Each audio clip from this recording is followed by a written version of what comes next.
Aku dipermalukan di acara pernikahanku oleh mertuaku di depan tamu undangan. 2 bulan kemudian ini yang aku lakukan pada mertuaku. Jangan lupa like, share, komen dan subscribe.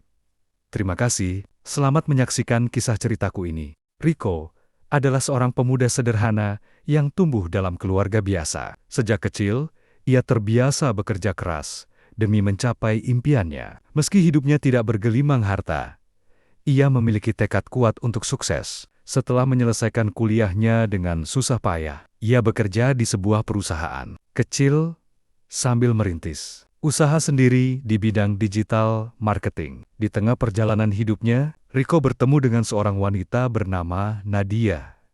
Cantik, pintar, dan berasal dari keluarga kaya. Nadia adalah wanita yang membuatnya jatuh cinta. Hubungan mereka berjalan lancar, hingga akhirnya Rico memberanikan diri untuk melamar Nadia. Ketika pertama kali datang ke rumah keluarga Nadia, Rico sudah merasakan atmosfer yang kurang bersahabat. Orang tua Nadia, terutama ayahnya, menatapnya dengan tatapan meremehkan. Mereka tidak percaya bahwa seorang pemuda dengan penghasilan pas-pasan bisa membahagiakan putri mereka. Apa kamu yakin bisa menafkahi Nadia dengan penghasilanmu yang kecil itu? Sindir ayah Nadia saat makan malam.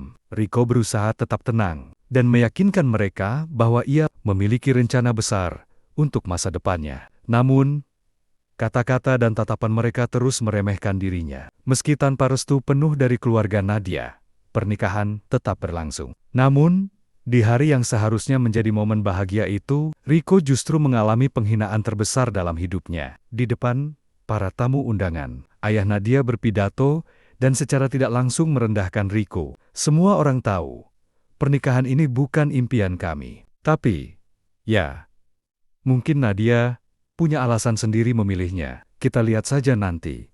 Apakah dia bisa bertanggung jawab? Tawa sinis terdengar dari beberapa tamu. Ibu mertua pun ikut menambahkan, kalau suatu saat kamu tidak mampu menafkahi Nadia, jangan harap kami akan membantumu. Rico merasa sakit hati, tapi ia tidak menunjukkan amarahnya. Ia hanya menggenggam tangan Nadia erat, berusaha menenangkan diri. Di dalam hatinya, ia bersumpah bahwa suatu hari, orang-orang yang meremehkannya akan melihat siapa dirinya yang sebenarnya. Seolah penghinaan itu belum cukup, keluarga Nadia bahkan merendahkan Rico secara terang-terangan. Setelah acara usai, mereka membicarakan Rico di hadapannya, seolah ia bukan siapa-siapa. Lihat saja, paling 2 bulan lagi dia menyerah, ujar salah satu saudara Nadia. Saat itulah, Rico memutuskan bahwa ia tidak akan tinggal diam. Ia akan membuktikan bahwa mereka telah salah menilainya. Dalam 2 bulan, ia akan memastikan bahwa orang-orang yang menghina dan meremehkannya akan berlutut di hadapannya. Malam itu, setelah acara pernikahan yang seharusnya menjadi momen paling bahagia dalam hidupnya, Rico duduk sendirian di kamar. Kata-kata hinaan dari mertua dan keluarga Nadia terus terngiang di kepalanya. Kita lihat saja nanti, apakah dia bisa bertanggung jawab. Kalau suatu saat kamu tidak mampu menafkahi Nadia, jangan harap kami akan membantumu. Rico menggenggam tangannya erat. Ia merasa marah, kecewa, dan dipermalukan.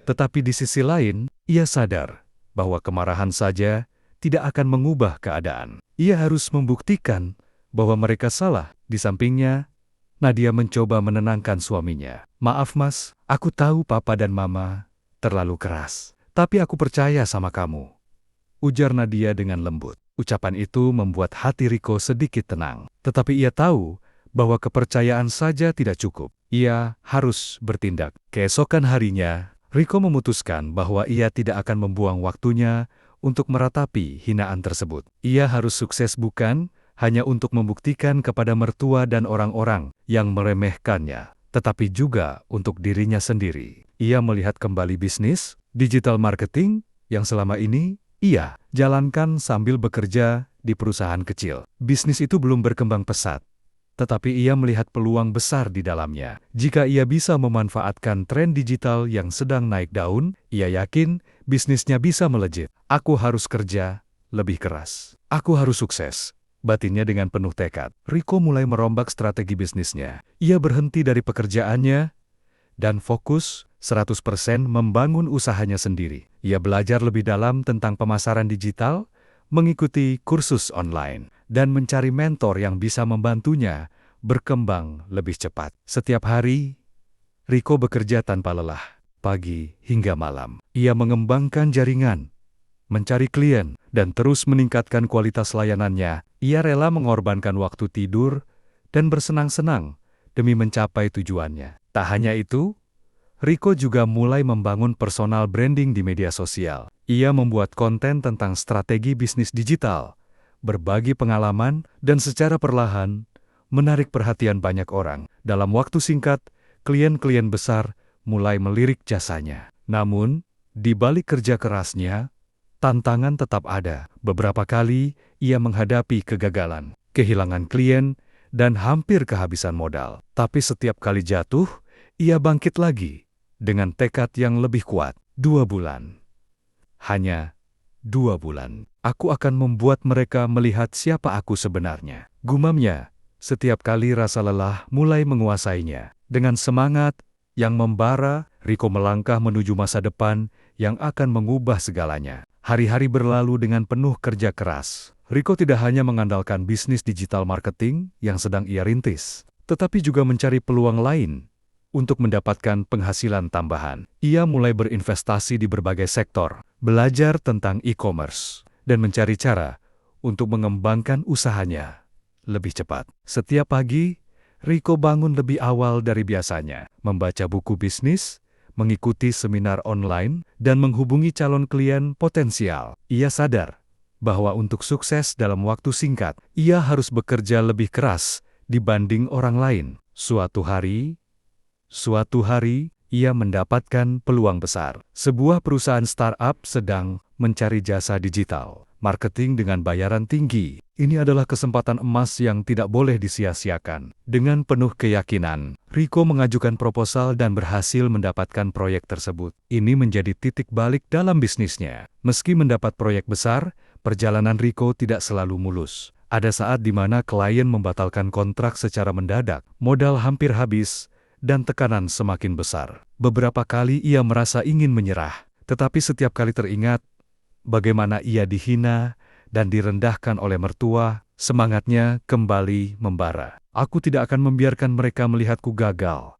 Tekadnya dalam hati. Ia belajar untuk tetap tenang dalam menghadapi kegagalan, mencari solusi cepat, dan terus berinovasi dalam bisnisnya. Ia mulai membangun tim kecil, merekrut orang-orang yang ahli di bidangnya, dan perlahan usahanya berkembang lebih pesat. Dalam waktu sebulan, pendapatan bisnisnya meningkat 3 kali lipat. Ia mulai mendapatkan lebih banyak klien dari dalam dan luar negeri. Reputasinya di dunia digital marketing semakin dikenal, dan orang-orang mulai melihatnya sebagai sosok yang sukses. 2 bulan setelah hari pernikahan yang penuh hinaan, Riko telah mencapai sesuatu yang tidak pernah ia bayangkan sebelumnya. Dari seorang pria yang diremehkan, ia kini menjadi pengusaha muda yang sukses. Ia membeli mobil baru, pindah ke apartemen mewah, dan memiliki tim bisnis yang solid. Saat itu, kabar tentang kesuksesannya mulai tersebar. Keluarga mertua yang dulu meremehkannya mulai mendengar bahwa Riko kini bukan lagi pria miskin yang mereka hina, melainkan seorang pengusaha sukses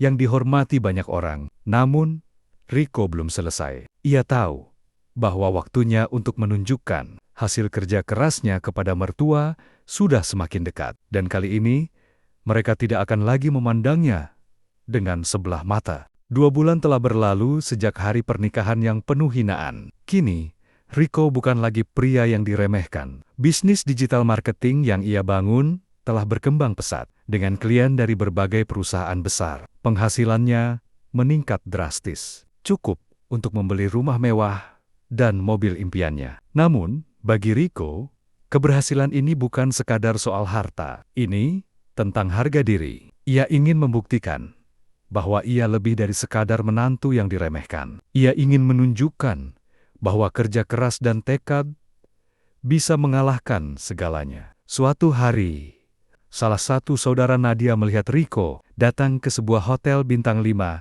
untuk pertemuan bisnis. Dengan cepat, kabar itu menyebar di keluarga mertua. Mereka mulai penasaran, benarkah menantu yang mereka hina kini telah menjadi orang sukses?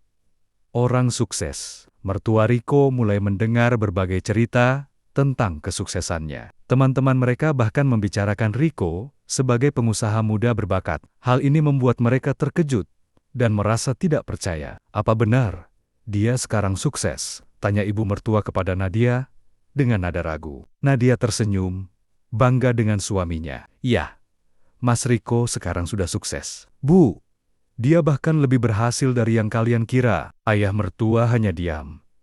Wajahnya tampak tidak senang. Bagaimana mungkin pria yang dulu ia hina kini bisa berdiri sejajar atau bahkan lebih tinggi daripada dirinya? Beberapa hari kemudian, mertua Riko mengundang Nadia untuk makan malam keluarga. Namun, kali ini mereka juga meminta Riko untuk datang. Suruh Riko datang juga, ujar ayah mertua dengan nada yang lebih lunak dari biasanya. Nadia tahu, mereka mulai menyesali perbuatan mereka. Mereka ingin melihat sendiri apakah Riko benar-benar sudah berubah. Riko awalnya ragu untuk datang, namun setelah berpikir sejenak, ia memutuskan untuk menghadiri undangan itu. Tapi kali ini, ia akan datang bukan sebagai menantu yang direndahkan, melainkan sebagai pria yang telah membuktikan dirinya. Malam itu, Riko datang dengan mobil mewahnya, mengenakan pakaian yang elegan. Begitu ia masuk ke rumah mertua, semua mata langsung tertuju padanya. Ayah dan ibu mertua tampak terkejut melihat perubahan Riko. Mereka tidak bisa lagi memandangnya dengan hinaan seperti dulu. Silakan duduk Riko, ujar ayah mertua. Kali ini dengan nada yang jauh lebih sopan. Riko duduk dengan tenang, menikmati momen di mana orang-orang yang pernah merendahkannya kini mulai bersikap lebih hormat. Di tengah makan malam, ayah mertua akhirnya angkat bicara. Riko, sepertinya aku salah menilaimu dulu. Riko hanya tersenyum tipis. Dulu saya memang bukan siapa-siapa, Pak. Tapi saya percaya, orang dinilai bukan dari di mana mereka memulai, tapi ke mana mereka melangkah. Ayah mertua terdiam. Ia tahu, Riko bukan hanya sukses secara finansial, tetapi juga telah berkembang menjadi pria yang lebih bijaksana. Namun, ini belum selesai. Masih ada satu momen terakhir yang akan benar-benar membalikkan keadaan. Makan malam itu terasa berbeda dari pertemuan sebelumnya. Tidak ada lagi tatapan merendahkan dari mertua Riko. Tidak ada lagi sindiran atau cibiran. Yang ada hanya keheningan canggung dan rasa penyesalan yang perlahan mulai muncul di wajah mereka. Setelah beberapa saat, ayah mertua Riko menarik napas panjang dan berkata, Riko, aku harus mengakui, aku salah menilaimu dulu. Ibu mertua pun ikut menundukkan kepala. Kami sadar, dulu kami terlalu keras padamu. Kami pikir kamu tidak akan bisa membawa Nadia ke kehidupan yang lebih baik. Tapi ternyata kami salah. Riko menatap mereka dengan ekspresi tenang. Ia tidak lagi marah atau dendam, karena dalam hatinya, ia sudah menang. Mereka yang dulu merendahkannya, kini mengakui kesalahannya. Tiba-tiba, ayah mertua berdiri dari kursinya. Lalu dengan perlahan, ia menundukkan kepalanya. Maafkan kami, Riko. Ibu mertua pun mengikuti suaminya.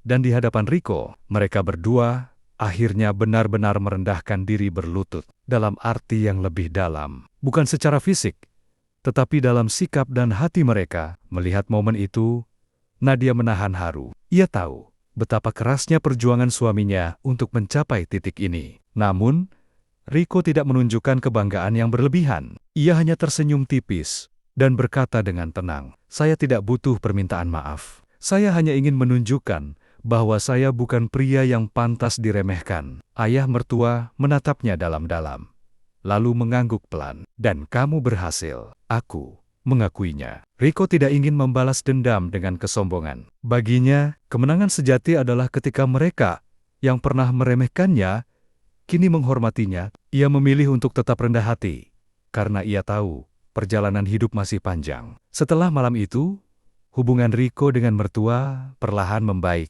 Mereka tidak lagi memandangnya sebelah mata, melainkan dengan rasa hormat yang tulus. Bisnis Riko terus berkembang, dan ia semakin dikenal sebagai pengusaha sukses. Namun, yang paling penting, ia telah membuktikan kepada dirinya sendiri bahwa kerja keras, kesabaran, dan tekad lebih kuat dari segala hinaan dan keraguan. Di suatu malam, saat duduk berdua di balkon rumah mereka, Nadia menggenggam tangan Riko dan tersenyum. Mas, kamu benar-benar luar biasa. Riko tersenyum dan menatap istrinya dengan penuh cinta. Aku hanya ingin membuktikan bahwa tidak ada yang bisa menentukan nilai seseorang, kecuali dirinya sendiri. Dan dengan itu, perjalanan Riko dari pria yang dihina menjadi sosok yang dihormati, akhirnya mencapai puncaknya. Namun, ini bukanlah akhir dari segalanya, melainkan awal dari kehidupan yang lebih baik.